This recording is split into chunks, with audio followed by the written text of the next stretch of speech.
for solutions.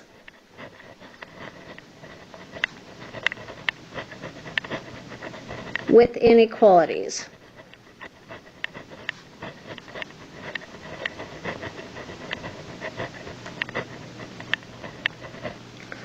So, just a little review. We know this means greater than.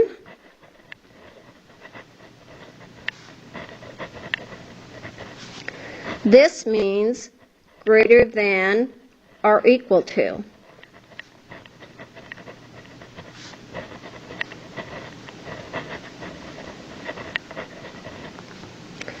This means less than. And this means less than or equal to.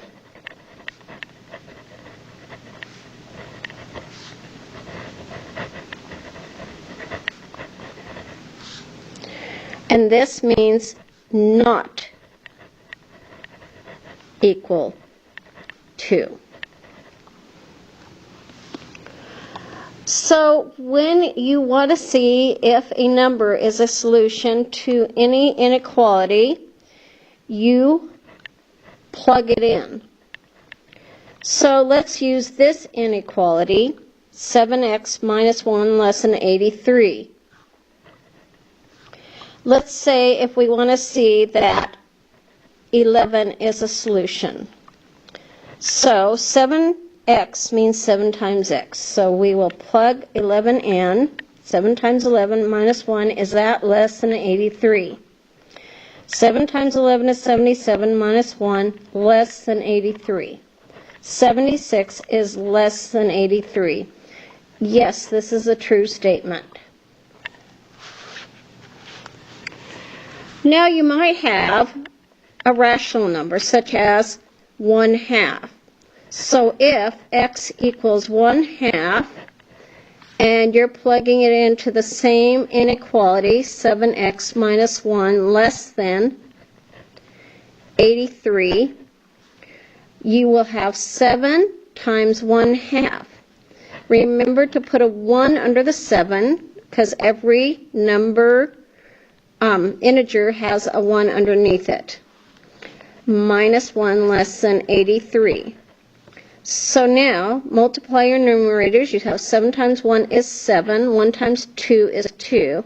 Minus 1 is less than 83.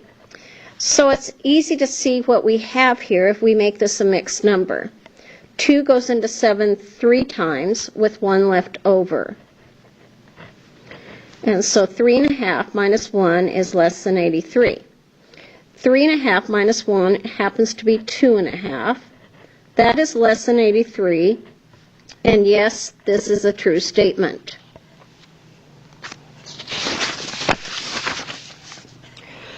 Now you're going to be given problems where you solve by making both sides equal.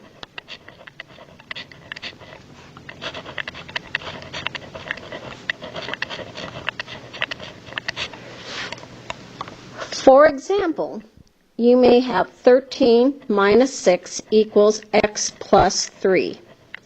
The first thing you need to do is take your like terms and collect them. So 13 minus 6 happens to be 7 equals x plus 3. Now, we should put a less than here, excuse me. Now we need to isolate x, get x by itself. We can do that by doing opposite operations by subtracting 3 to both sides. 7 minus 3 is 4, and that's less than x. If you want to interpret this differently, you can put the x in front, but then you have to change the sign, and you have x is greater than 4. So remember what this means, that on your number line, if you have 4, you'll have an open circle because you're not including 4, and your line's going to go this way. Another example is if you have 7x equals 7 times 2 to the third power, or 2 cubed. The first thing you have to do is to collect like terms. That means multiply what you have. So 2 to the third is 8. And so you have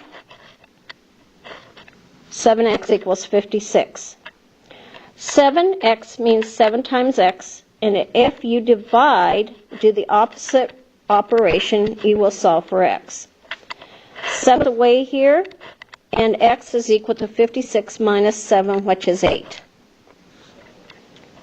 You can check your solution by simply taking 7 times 8 equals 7 times 2 to the third, which is 56.